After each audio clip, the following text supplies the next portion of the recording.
Ahora estás escuchando Podcast Agricultura, tu podcast con información agrícola.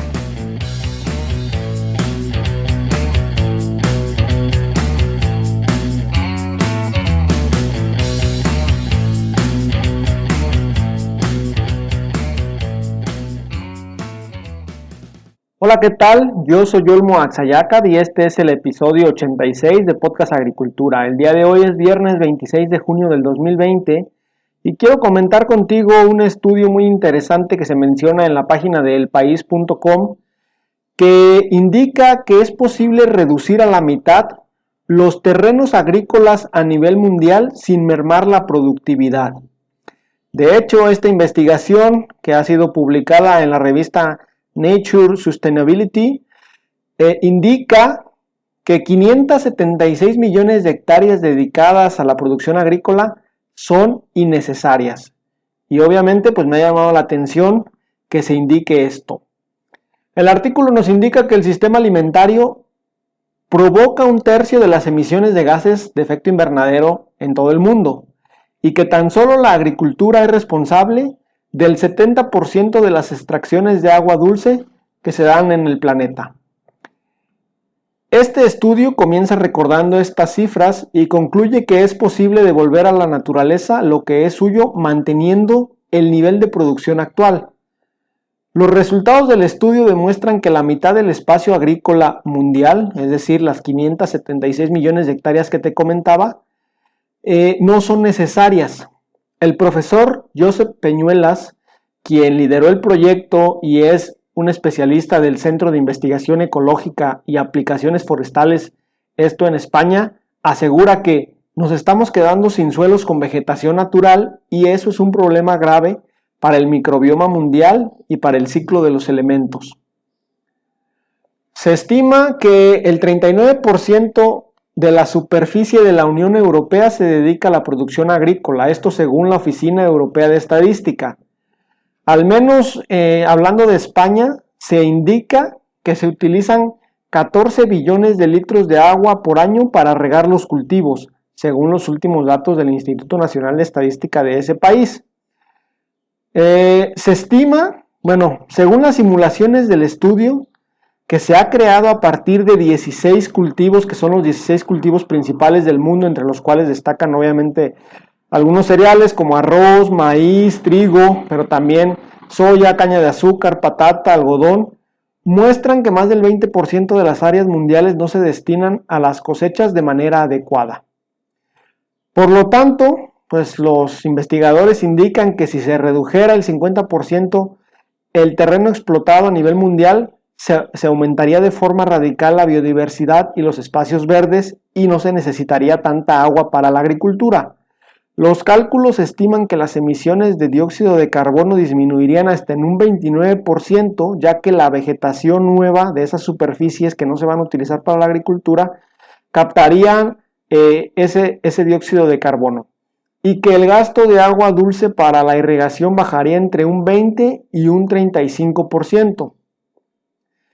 El investigador James Gerber del Instituto de Medio Ambiente de la Universidad de Minnesota, esto en Estados Unidos, y quien es experto en la emisión de gases de efecto invernadero debido a la agricultura, insiste en lo importante que es restaurar los bosques para combatir el cambio climático. Ahora bien, de vuelta al mundo real y sin simulaciones, pues no todo es tan sencillo. Algunos recursos tienen una doble cara y el impacto socioeconómico pues también importa, ¿sí? Respecto al uso de fertilizantes, se considera que el aumento de nutrientes para mantener la producción está dando lugar a una paradoja. El buen uso del nitrógeno y del fósforo fomentaría la eficiencia, pero también supondría una presión adicional para el suelo, pues se condensaría la labor en el mismo sitio. Un estudio proponía justamente lo contrario, es decir, repartir las tareas para pues tratar de que la agricultura tenga un menor efecto y crear sistemas más sostenibles. Según los datos obtenidos por el equipo de Peñuelas, es posible utilizar la misma cantidad de fertilizantes siempre y cuando la distribuyamos de manera distinta. Por lo tanto, la pregunta es, pues, ¿cómo podemos alcanzar un equilibrio medioambiental sin colapsar la tierra al amontonar los nutrientes en la misma área, que es uno de los problemas que actualmente se tienen en la agricultura. En áreas muy específicas se aplican grandes cantidades de fertilizantes, mientras que en otras prácticamente no se aplica nada. Esto es algo que tenemos que vigilar y no resulta sencillo. Sin embargo, por el bien de los suelos, pues es importante que la fertilización sea la óptima para cada cultivo y que se reduzca al máximo la irrigación y la aplicación de nutrientes. Las áreas que se tendrían que liberar, según mencionan los resultados del estudio, son el oeste de los Estados Unidos, Asia Central, también el sur de Asia y algunas partes de Rusia, principalmente por sus condiciones climáticas poco favorables para la agricultura. Según el estudio, Brasil tampoco hace bien los deberes, ¿no? No se puede cultivar soya en esos bosques tropicales que, pues, como todos sabemos, actualmente el Amazonas está deforestando en gran medida, principalmente para el cultivo de soya, lo que está destruyendo el medio natural. Esto es lo que comenta el investigador Peñuelas. África también causa problema por culpa de su falta de recursos. La región carece de muchísimo fósforo, por lo que le cuesta tener cosechas dignas, y las poblaciones que intentan cultivar en zonas no aptas pues obtienen cosechas, digamos, muy minoritarias, ¿no? África es un continente destinado a producir poquísimo y por lo tanto deberíamos llevar una gestión de lo más racional posible y escoger los suelos más ricos del continente para la producción agrícola. Ahora bien, pues todo esto que te comento genera diversas inquietudes, ¿sí? Algo tan básico como la comida, pues dependería únicamente de los países más desarrollados, lo que agudizaría una brecha social todavía muy marcada. Karel Callens, quien es bioingeniero y subjefe del Departamento de Erradicación del Hambre de la FAO, indica que esto puede fomentar la continua exclusión de los pequeños agricultores y de los pequeños empresarios rurales del proceso agrícola mundial, lo que profundizaría la pobreza y estimularía la migración a las ciudades o al extranjero. Se indica además que pues, la población no para de aumentar, al igual que la demanda de alimento y que el terreno agrícola necesario para producirlo. Ahora bien, según datos de la FAO, 500 millones de pequeños agricultores de todo el mundo están en estos momentos en una situación muy difícil. Y 1.300 millones de personas viven en tierras marginales y secas que están excluidas de una infraestructura agrícola más amplia y desarrollada. Por lo tanto, surgen muchísimas inquietudes, ¿no? Entre ellas es, pues, ¿quién determinaría qué zonas, qué suelos sí se deberían utilizar para la agricultura y qué suelos no se deberían utilizar para la agricultura? La pregunta es, ¿cómo se implementaría esto? ¿A nivel global o a nivel más local? Obviamente es un tema muy complejo y existen muchísimas preocupaciones.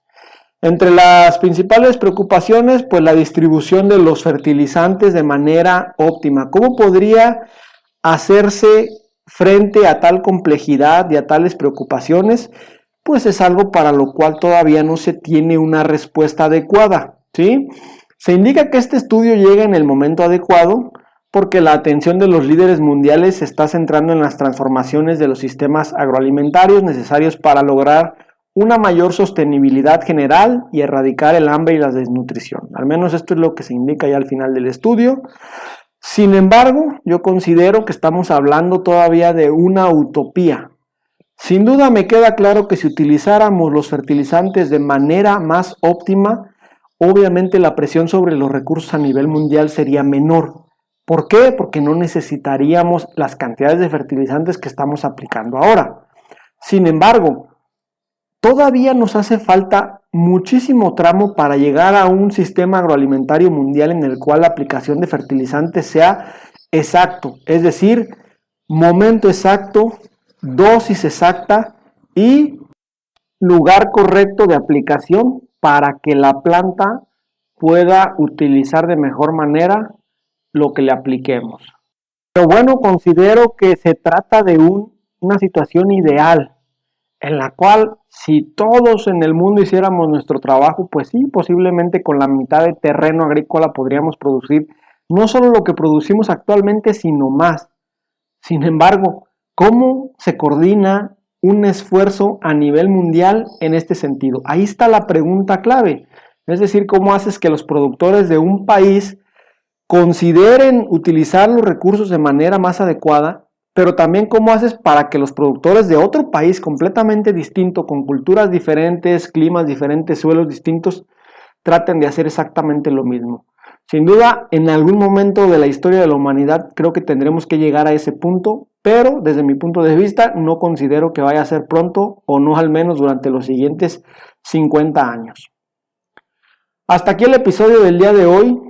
Si tienes algún comentario, por favor déjamelo en las notas del episodio, que me gustaría pues ver qué opinas tú.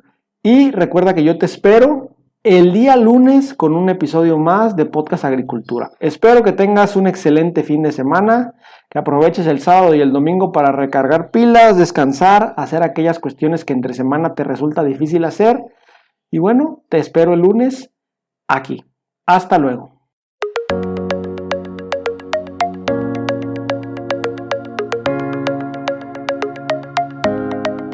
Hemos llegado al final de este episodio. Muchas gracias por escuchar Podcast Agricultura.